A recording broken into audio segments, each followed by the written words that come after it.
जोहार साथियों, मैं मुकेश बिरुआ। आपका मेरे इस चैनल में स्वागत है। आपने यदि इस चैनल को अभी तक सब्सक्राइब नहीं किया है तो ज़रूर से कर लें।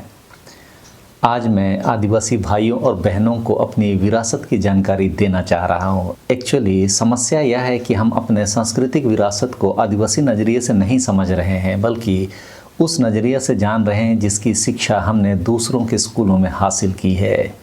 भारत में सिर्फ नहीं बल्कि पूरे विश्व में आदिवासी समुदायों के लिए जल, जंगल और ज़मीन सिर्फ भौतिक संपत्ति नहीं है। यह आदिवासी अस्तित्व, संस्कृति, आत्मा, इतिहास, पहचान और विरासत का मूल आधार है। दूसरी ओर आधुनिक राज्य, बाजार और कॉरपोरेट इन्हीं सब चीज़ों को संसाधन यानी दोहन योग्य वस्तु की तरह देखती है। यह जो दो दृष्टिकोण है, विरासत बनाम संसाधन, आज के बड़े संघर्ष की यही जड़ है। मैं कई सारे आंदोलनों में शरीक रहा हूँ। जब जल, जंगल और ज़मीन हमारा है, अबुआ दिसुम अबुआ राज के नारों से सड़कें गुंजायमान हो जाती है, तब ऑफिस के कमरे से नौकरीशुदा आदिवासी ऐसे झांकते हैं मानो यह लड़ाई गांव में रहने वाले आदिवासियों की है, ना कि उनकी जो नौकरी में समय काट रहे हैं। और जब वे लोग नौकरी से रिटायर हो जाते हैं तब रिटायरमेंट स्कीम के तहत वे लोग समाज सेवा में आ जाते हैं। लेकिन इन दो विचारधाराओं के द्वंद्व को वे लोग उस समय तक समझने की स्थिति में नहीं होते हैं कि विरासत क्या है और संसाधन क्या है। मैं अपने कई सारे वीडियो में आपको बताते रहा हूँ कि जल, जंगल और ज़मीन आदिवासियों की विरासत है। मैं एक्चुअली आदिवासी संस्कृति में, आदिवासी समाज के बीच में जी रहा हूँ, इसलिए इन चीज़ों को समझता हूँ। काफ़ी सारी चीज़ें हैं जो संस्कृति से संबंधित है, अधिकार से संबंधित है, उसकी जानकारी भी मैं आपको ऐसे ही वीडियो आदि के माध्यम से देता भी रहा हूँ। जानकारी जो मैंने पढ़ाई लिखाई से हासिल की और जानकारी जो हम अपने समाज से प्राप्त किए, उसका विश्लेषण वैज्ञानिक तरीके से करके आपको मैं यह समझाने का कोशिश करता रहा हूँ कि हमारी संस्कृति गर्व करने की चीज़ है, ना कि घृणा करने की या हीन भावना से देखने की। तो आज इस विरासत बनाम संसाधन को समझने के लिए थोड़ा सा हम सभी प्रयास कर लेते हैं, ताकि आने वाले समय में अपने विरासतों को बचाने की दिशा में हम वैचारिक रूप से आगे बढ़ पाएँ। आदिवासी समाज में सामूहिकता और सामुदायिकता समाज की पहचान है। विरासत का मतलब मालिकाना हक नहीं होता है, बल्कि हिस्सेदारी होता है। आदिवासी जल, जंगल और ज़मीन के मालिक नहीं हैं, बल्कि हिस्सेदार हैं। लेकिन भाषणों में हम जल, जंगल, ज़मीन का मालिकाना हक आदिवासियों के पास है या उसके मालिक हम हैं, यही बातें सुनने को मिलती है। वास्तव में यह जानकारी अपूर्ण है और संदेहपूर्ण है। इसका कारण यह है कि मालिकी का जो व्यवहार है वह आदिवासियों में है ही नहीं। इस धरती पर जो चीज़ भी है वो सामूहिक है और उसका उपयोग हर कोई कर सकता है। यही प्राकृतिक विचारधारा है और इसे ही आदिवासी भी मानता है। लेकिन पढ़े लिखे आदिवासी समूह और थोड़ा बहुत पढ़े लिखे लोग अपने अधिकारों को जताने के लिए, अपने हक को जताने के लिए इस भाषा का इस्तेमाल करते हैं कि जल, जंगल और ज़मीन के मालिक आदिवासी हैं।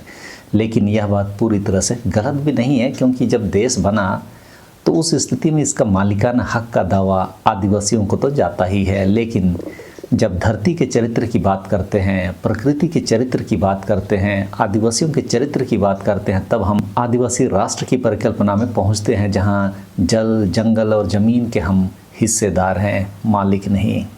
उसी तरह गाय, बैल, भेड़, बकरी, मुर्गा, मुर्गी, बत्तख सभी हमारे सहयोगी हैं और इस प्रकृति के आदिवासी राष्ट्र के वे भी हिस्सेदार हैं।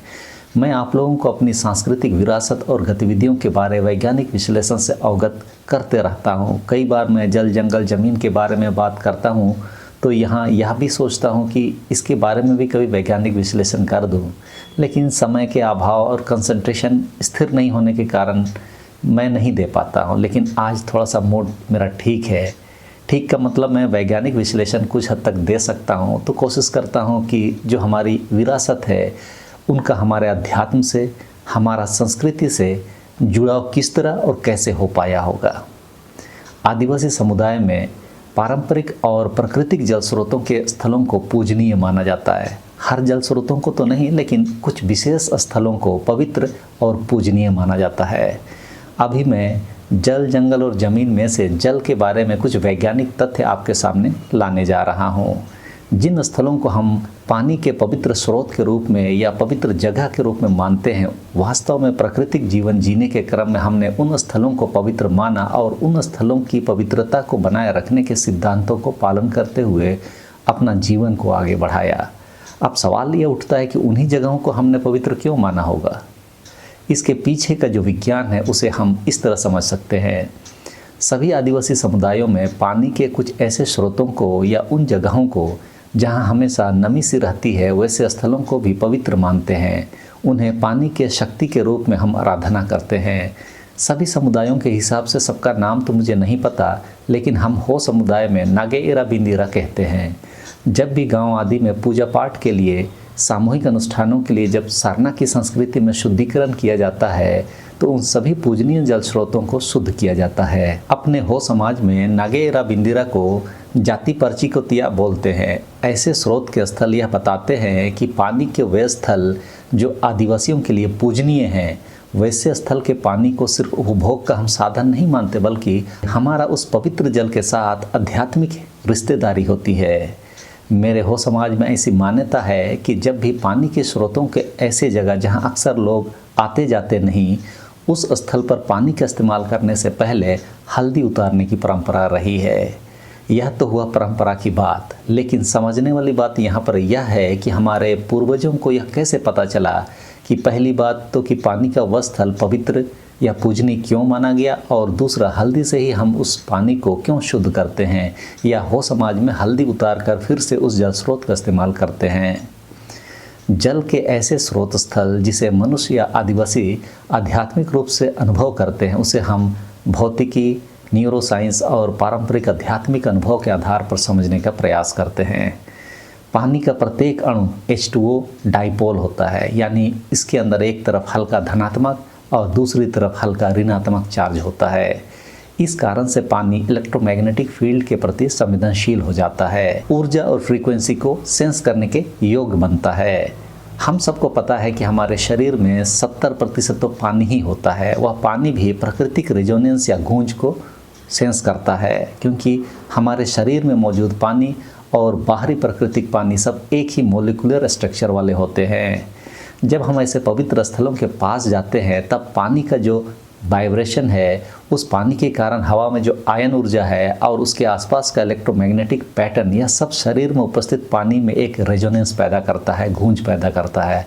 और यही जो रेजोनेंस है शांत, स्थिर और सांत्वनादायक महसूस होता है। सहज भाषा में इसे ही हम संस्कृतियों में आध्यात्मिक अनुभव कहते हैं। ऐसे स्थलों के आसपास हवा में नकारात्मक आयन की मात्रा अधिक होती है, जो मानव मस्तिष्क में सेरोटोनिन संतुलन स्थापित करते हैं, जिससे तनाव घटता है, मूड सकारात्मक होता है, मन में शांति और डिवाइन प्रेजेंस जैसा अनुभव देते हैं। क्वांटम बायोलॉजी और पानी की संरक्षणात्मक अवस्थाओं के वैज्ञानिक सबूत बताते हैं कि पानी में अद्भुत संवेदनशीलता होती है और यह कंपन को, ध्वनि को, इमोशंस को और ऊर्जाओं को सूक्ष्म रचनात्मक परिवर्तन के रूप में स्टोर कर सकता है। ये तो हुआ विज्ञान, और इस विज्ञान को सेंस करने वाला पहला मनुष्य आदिवासी ही रहा होगा, जिस कारण से जल को भी आदिवासियों ने पवित्र माना और पूजनीय माना। अब ऐसे में हम कैसे मान लें कि पानी आदिवासियों के लिए कोई संसाधन है जिसे बेचा जाए, बल्कि यह तो जीवन जीने के क्रम में अपने प्राकृतिक अध्यात्म से हासिल की हुई हमारी विरासत है। मानव जीवन में आप देखेंगे कि पानी वास्तव में जीवन का पहला स्रोत भी है, और ये हमारे जैविक स्मृति में दर्ज है, क्योंकि मानव भ्रूण 9 महीने पानी में ही रहता है। शरीर को पानी से गहरा सुरक्षा भाव मिलता है। इसे हम प्रिमोडियल मेमोरी कहते हैं। हमारे दिल की धड़कन, सांस की लय और मस्तिष्क के तरंगों का पैटर्न बहते पानी की ध्वनि से बहुत कुछ मेल खाता है। यही कारण है कि आदिवासी समाज में जल को जीवित ऊर्जा माना गया, और यही दृष्टिकोण आज क्वांटम बायोलॉजी कहती है कि पानी ऊर्जा और सूचना दोनों का माध्यम है। जहाँ तक हल्दी से शुद्धिकरण या जब कभी भी इस्तेमाल से पहले हल्दी उतारने की जो परंपरा है, उसके पीछे का विज्ञान को भी हम समझने का प्रयास कर लेते हैं। जैसा कि हमने पहले ही बताया कि पानी में डाइपोलर मॉलिक्यूल होते हैं, इसमें धनात्मक और ऋणात्मक वाले सिरे होते हैं, जबकि हल्दी पॉलीफिनोल्स जो इलेक्ट्रिकली एक्टिव मॉलिक्यूल से भरा होता है, इसमें इलेक्ट्रॉन रिच ऋणात्मक और प्रोटॉन बाइंडिंग धनात्मक होता है। जब भी हल्दी पानी में मिलती है तो वह पानी के डाइपोल स्ट्रक्चर को प्रभावित करती है। हल्दी प्राकृतिक एंटीमाइक्रोबियल एजेंट है, इसमें बैक्टीरिया, वायरस, फंगस और परजीवी को निष्क्रिय करने की क्षमता है। इस तरह से हल्दी पानी के सूक्ष्म जीवों को घटाता है, इसीलिए वैज्ञानिक रूप से इसे शुद्धिकरण कहा जा सकता है। लेकिन हमारी परंपरा तो इसे सदियों पहले से इस्तेमाल करने की सीख देती आई है। जब हल्दी पानी में घुलती है तो वह कॉलोडियल क्लस्टर्स बनाती है, जिस कारण से पानी में सस्पेंडेड इम्प्योरिटी को यह अट्रैक्ट करती है, उन्हें सेटल कर देती है, जिससे पानी साफ और सुरक्षित हो जाता है। इन्हीं सब कारणों से आदिवासी समुदाय सदियों से इस प्रक्रिया को बिना विज्ञान पढ़े इस्तेमाल कर रही है। इसके दूसरे भी वैज्ञानिक उपयोग हैं, लेकिन आदिवासी संस्कृति के हिसाब से जो बुनियादी प्रयोग है, मान्यता है, उसके बारे में मैंने कोशिश की है कि आपको जानकारी दूं। आपको यह जानकारी कैसे लगी कमेंट बॉक्स में ज़रूर बताएं। इसी तरह दूसरे विरासतों के बारे में भी समय आने पर मैं जानकारी समय समय पर देता रहूँगा, लेकिन इस समय के लिए इस वीडियो में इतना ही। सबको धन्यवाद। जोहार।